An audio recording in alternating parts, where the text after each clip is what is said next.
10 የሀገራችን ባለጸጋ አርቲስቶች። ብዙ አርቲስቶች ድንገት ጤናቸው ሲከዳቸው ከህዝብ ገንዘብ እንደሚሰበሰብላቸው ሁሉ ጥቂት የሀገራችን አርቲስቶች ግን ታክመውበት አይደለም ቀደውት የማያልቅ ገንዘብን አከማችተዋል። ከጆሲ እስከ ሰይፉ ፋንታውን፣ ከሃናን ታሪክ እስከ መቅደስ ጸጋዬ ሚሊዮነር የሆኑበትን አጋጣሚና በድብቅ የጀመሩትን አዋጭ ቢዝነስም አነፍንፈን ደርሰንበታል። 21 ሺህ ካሬ ሜትር ላይ የህፃናት ማሳደጊያ ከፍታለሁ ብላ ገንዘብ የሰበሰበችው አርቲስት ምን ነው በዛው ድምጿ ጠፋ ስንልም ጠይቀናል። የአርቲስቷን ምላሽማ ያይዘነዋል፣ ታደምጡታላችሁ።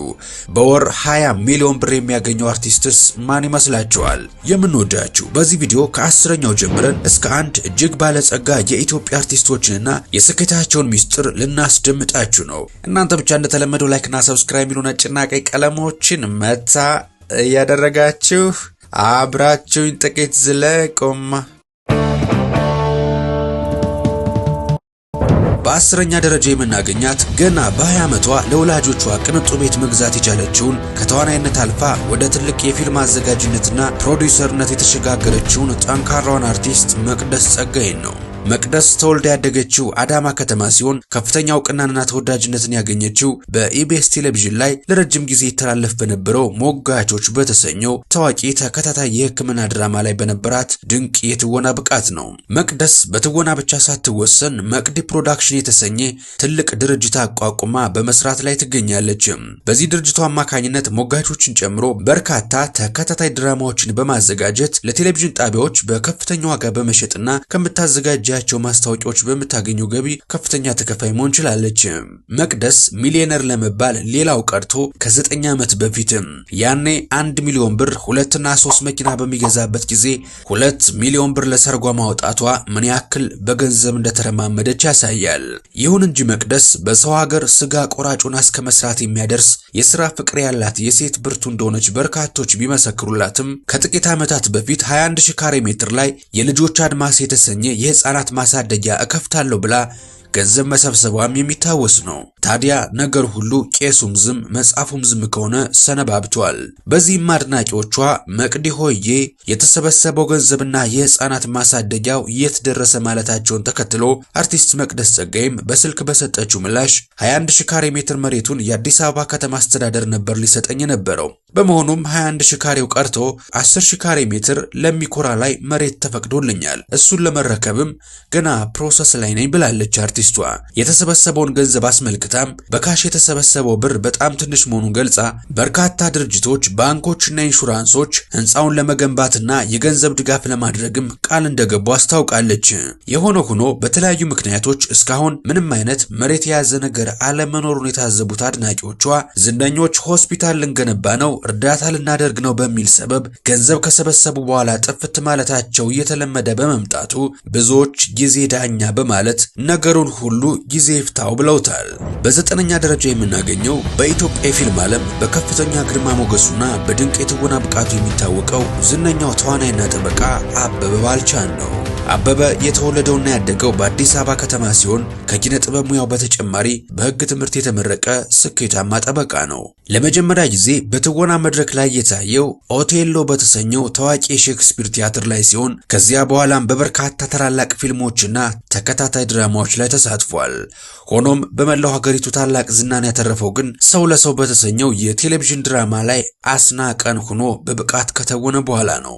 የአበበ ባልቻ የሀብት ምንጭ ከጥበብ ስራው በተጨማሪ ካለው የህግ ሙያ ጋር የተያያዘ ብቻም አይደለም። በእርግጥ አበበ ባልቻ በሀገራችን ትልቁ የኢንቨስትመንት ተቋም በሆነው የቢሊዮነሩ ሼክ መሐመድ ሁሴን አላሙዲ ድርጅት በሆነው ሜድሮክ ኢትዮጵያ ውስጥ ለረጅም ዓመታት በዋና ጠበቃነትና በህግ አማካሪነት በመስራት ከፍተኛ ገቢ ያገኛል። ከዚህም በተጨማሪ ከባለቤቱ ከታዋቂዋ ጋዜጠኛ መዓዛ ብሩ ጋር በጋራ በመሆን የሀገራችንን የመጀመሪያ የግል ራዲዮ ጣቢያ የሆነውን ሸገር ኤፍኤም 102.1ን በመክፈት ከፍተኛ ገቢ ከሚያገኙ ግለሰቦች መካከል ተጠቃሽ መሆን ችለዋል። በዚህም በትንሹ በወር ከ5 እስከ 15 ሚሊዮን ብር የተጣራ ትርፍ እንደሚያገኙ ያገኘናቸው የብሮድካስት ጥናቶች ያሳያሉ።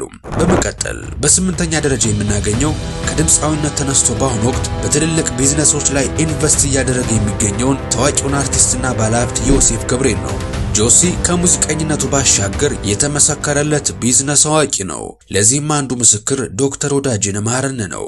በደቡብ ኢትዮጵያ ዲላ ከተማ ተወልዶ በናዝሬት አዳማ ያደገው ጆሲ ከተራ ድምፃዊነት ወደ ሚሊዮነርነት የተሸጋገረው ለወትሮ በኢቢኤስ ቴሌቪዥን ይተላለፍ የነበረውን ጆሲ ኢን ዘ ሃውስ የተሰኘውን ተወዳጅ ቶክ ሾው ወደ ቴሌቪዥን ጣቢያ በማሳደግ ጂቲቪ ኢትዮጵያ የተሰኘውን የራሱን የቴሌቪዥን ጣቢያ በማቋቋሙ ነው። አሁን ደግሞ ጂኤፍኤም የተባለ አዲስ አበባ ውስጥ በስፋት የሚደመጥ የግሉ የራዲዮ ጣቢያ ባለቤት በመሆን ከላይ እንደጠቀስነው በወር በትንሹ ከ5 እስከ 15 ሚሊዮን ብር የተጣራ ትርፍ ከሚያስገኝለት ከዚህ ጣቢያ በተጨማሪም ጆሲ በቱሪዝምና ሆቴል ዘርፍ ላይ ትልቅ ኢንቨስትመንት በማድረግ በአዳማ ከተማ ውስጥ ጀሪዞርት የተሰኘ እጅግ ዘመናዊና የተንጣለለ ትልቅ የመዝናኛ ሪዞርት ከፍቶ በመንቀሳቀስ ላይ የሚገኝ ሚሊዮነር ከሆነ የሰነባበተ ኢንቨስተር ነው። ልብ በሉ፣ ሀገራችን ላይ በዚህ የሪዞርት ቢዝነስ ላይ ያሉ ሚሊዮነሮች ከጣት ቁጥር የማይሻገሩ ሆኖ ሳለ ያ በሙዚቃዎቹና ለየት ባለ ጸጉር ስታይሉ የምናውቀው ጆሲ ኢን ዘ ሃውስ ከነዚህ ጥቂት ባለሀብቶች መካከል አንዱ ለመሆን በቅቷል። በዝርዝራችን 7ኛ ደረጃ ላይ የምናገኘው የኢትዮጵያን ሙዚቃና ሚዲያ ወደ አዲስ ምዕራፍ ያሸጋገረው ታዋቂውን የዜማና የግጥም ደራሲ እንዲሁም የሚዲያ ባለቤት አብርሃም ወልዴን ነው። አዲስ አበባ ተወልዶ ያደገው አብርሃም ገና ከልጅነቱ ጀምሮ ባለው ልዩ ተሰጥኦ ምክንያት ለበርካታ ታዋቂ ሀገራችን ድምፃውያን እጅግ ተወዳጅ የሆኑ የዘፈን ግጥሞችና ዜማዎችን በመድረስ በጥበቡ ዓለም ትልቅ አሻራን አስቀምጠዋል። አብርሃም ወልዴም ወደ ትልቅ ባለሀብትነት የተሸጋገረው ገና ድሮ ከባላገሩ አይዶል ጥንስስ ጀምሮ ቢሆንም በኋላ ላይ ባላገሩ ቲቪ የተሰኘውን ታዋቂ የቴሌቪዥን ጣቢያ በመክፈቱም ነው። ይህ የቴሌቪዥን ጣቢያ በተለይ ባላገሩ አይዶል የተሰኘውን የሙዚቃ ውድድር በማዘጋጀት በሚሊዮን የሚቆጠር ስፖንሰርሺፕና የማስታወቂያ ገቢ ማግኘት ችሏል። ነገር ግን አሁን ላይ ይህ የቴሌቪዥን ጣቢያ ለመዘጋት ተቃርቧል። ምክንያቱ ሲባል አንዳንድ ባላገር ጥሎችና በፖለቲካው ተቃርኖ እንደሆነም ይነገራል። በነገራችን ላይ የቴሌቪዥን ጣቢያ ባለቤት መሆን ቀላል አይደለም። የሳተላይት ኪራይ፣ የፕሮዳክሽን ጥራትና የባለሙያዎች ክፍያ እጅግ ከፍተኛ ከመሆኑም በላይ የሚያገኙትም ገቢ በዚያው ልክ ግዙፍ ነው። በዚህም እንግዲህ ጥናቶች እንደሚያሳዩት የተጣራ ትርፋቸው በትንሹ ከ30 ሚሊዮን እስከ 80 ሚሊዮን የኢትዮጵያ ብር፣ በበዓላት ወቅት ደግሞ ከዚህ እጅግ በላቀ ሁኔታ ሊደርስ እንደሚችል የሚዲያ ማርኬቲንግ ትንተናዎች ያሳያሉ። ታዲያ አብርሃም ይህንን ጣቢያ አየር ላይ ማቆየት ባይችልም እንኳን በሙዚቃ ስራዎቹ፣ በማስታወቂያዎችና በተለያዩ የኢንቨስትመንት ስራዎች ያፈራው ከፍተኛ ሀብት በሀገራችን ካሉ ባለጸጋ አርቲስቶች ተርታ ያሰልፈዋል። በ6ኛ ደረጃ ላይ የምናገኛት ተዋናይትና የንግድ ሴት የሆነችውን እፀህይወት አበበን ነው። እፀህይወት ተወልዳ ያደገችው በአዲስ አበባ ከተማ ሲሆን በኢትዮጵያ የፊልም ኢንዱስትሪ ውስጥ ከ10 በላይ በሚሆኑ ስኬታማ ፊልሞች ላይ ዋና ገጸ ባህሪን ወክላ በመስራት ከፍተኛ ዝናን አትርፋለች። እፀህይወት በትወና ህይወቷ ብቻ ሳይሆን በግል ህይወቷም የብዙዎችን ትኩረት የሳበች አርቲስት ናት። በተለይም ከቀድሞ ባለቤቷ ጋር በምትለያይበት ወቅት በፍርድ ቤት ውሳኔ ያገኘችው የሀብት ክፍፍልም በወቅቱ እጅግ መነጋገሪያ ነበር። ከፍቺው በኋላ በአዋጁ መሰረት ኤክስካቫተር፣ ትራክተር፣ 2 ዘመናዊ ቶዮታ መኪናዎች፣ የንግድ ኮንዶሚኒየምና በሚሊዮን የሚቆጠር ጥሬ ገንዘብ ለማግኘትም በቅታለች።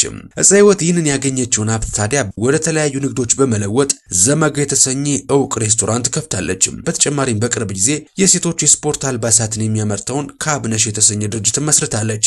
አርቲስቷ ሚሊዮነር ለመባል ግን ይሄ ሁሉ ቀርቶባት በቅርቡ ለአንድ ድርጅት ብራንድ አምባሳደርነት የተፈራረመችው ክፍያ ብቻውን ሚሊዮነር ያሰኛታል። በ5ኛ ደረጃ ላይ የምናገኘው የኢትዮጵያ ማስታወቂያ ንጉስ እየተባለ የሚሞካሸውን ተዋናይና ፕሮዲዩሰር ሰራዊት ፍቅሬን ነው። ከሂሮሺማ እስከ ሰማያዊ ፈረስ በፊልሞቹ ያስደመመን፣ በኋላም ማስታወቂያን እሱ ይራቀቅባት እስኪባል ሰርቶ ያሳመነው ሰራዊት ፍቅሬ ሀብቱን በከፍተኛ ሁኔታ ሊያሳድግ የቻለው በሀገሪቱ የንግድ ታሪክ ውስጥ ከፍተኛ ቁጥር ያላቸውን ከ3500 በላይ የሚሆኑ የራዲዮና የቴሌቪዥን ማስታወቂያዎችን በመስራት በማዘጋጀትና በመተረክ ወደር የሌለው ሚና በመጫወቱ ነው። ከዚህ ጋር ተያይዞ በኤልቲቪ ማለትም በጋዜጠኛ ቤቴሌም ጠንከር ያሉ ወቀሳዎች ተነስቶበት ነበር። ከሀብቱ ጋር ተገናኝቶ ማለት ነው። ቤቴሌም እንዳለችው በወቅቱ ከነበሩ የመንግስት አካላት ጋር ያልተሰሩ ፕሮጀክቶችን በማስተዋወቅ ረብጣ ብሮችን አፍሳል በሚል ላነሳችበት ጥያቄ እኔም እንደ ህዝቡ የፕሮጀክቶቹ አለመሳካት አሳዝኖኛል፣ ማስታወቂያውን የሰራሁት እንደ ማስታወቂያ ባለሙያ እንጂ ሌላ የተለየ ጥቅም ተካፋይ ሆኜ አይደለም ሲልም ምላሽ መስጠቱ የሚታወስ ነው። የሆነው ሆኖ ሰራዊት ሚሊዮነር ተብሎ ለመጠራት አንዲት የ30 ሰከንድ አለያም የ1 ደቂቃ ማስታወቂያ መስራት ለሱ በቂው ናት።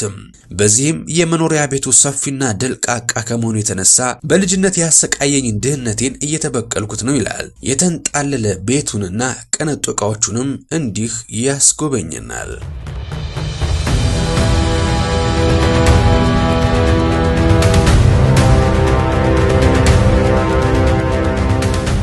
በአራተኛ ደረጃ ላይ የሚገኘው መርቼዲስ ቤንዝ የሚዘውረው የሙዚቃ ልኳና አክባሪዋ እየተባለ የሚሞካሸው ድምፃዊ ቴዎድሮስ ካሳሁን ወይም ቴዲ አፍሮ ነው። ቴዲ አፍሮ በሀገራችን የሙዚቃ ታሪክ ውስጥ አዲስ ታሪክ የጻፈ አርቲስት ሲሆን በተለይም ያስተሰርያል የተሰኘው አልበሙ በኢትዮጵያ የሙዚቃ ሽያጭ ታሪክ ከፍተኛውን ሪከርድ የሰበረና ለዓለም አቀፍ ዝና የበቃበት ስራው ነው።